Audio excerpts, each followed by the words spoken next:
চৈত্রের অবসান। অনেক অপেক্ষার পর এই শেষ প্রহর চলেই এলো। হিসাবের খাতাও খোলা সম্ভব হলো না। কি পেলাম, কি হারালাম, কতটা আবর্জনা জমে আছে জীবনে, কতটা ঝেড়ে ফেলতে হবে, এত মেলানো বড়ই কঠিন। আমরা খেলার পুতুল, তাই আমাদের দেখে সময় তো দূর থেকে হাসছে।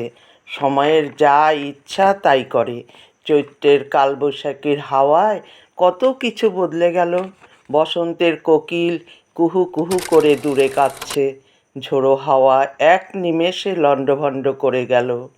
কোকিলের ছানাটাও কোথায় হারিয়ে গেল। হয়তো নতুন কালের নতুন আলোয় আবারও ফিরে পাবে তার ছানাটাকে। চৈত্রের উদাসী হাওয়া মনটাকে আবার রঙিন স্বপ্ন দেখায়। বলে, এলো রে আমাদের সবার প্রিয় নববর্ষ। পুরাতনকে যত্নে বিদায় দিয়ে নতুনকে কাছে পাওয়া এ যেন পরম সিদ্ধি। আমার মনে হয় আমিই আমার সম্পদ।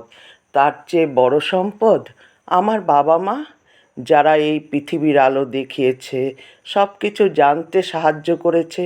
আমার পূর্বপুরুষ যারা ছিলেন, তাদের সম্পদেই আমরা নিজের মূল্য খুঁজে পাই। বছরের শুরুতেই তাদের সকলকে প্রণাম করি। যে তোমার চলার পথে না থাকতে পারাটাও কোনো গ্লানি নয়। তোমাদের অনুসরণে আবারও নতুন সূর্য, নতুন আলো যেন দেখতে পাই। পুরনো ছাড়া নতুন তো কখনই সম্ভব না।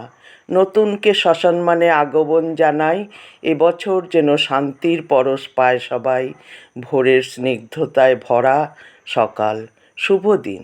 গণপতি মহারাজের আগমন, এই যেন সুন্দর সমাগম, যেন নতুন পথের ঠিকানা বলে দেয়। বর্ষ গেল, বৃথাই গেল, শূন্যতায় ভরা মন ছিল। নবরবি ভুবন ভরি জীবনে ঢালিছে নবীন আশার শান্তির কলরব। চারিদিকে নতুন আলোয় মাখা টগর, জুথি, বেল, শিমুলের গন্ধ মাতালো। সবাই মাতোয়ারা। সুগন্ধের ছোঁয়া।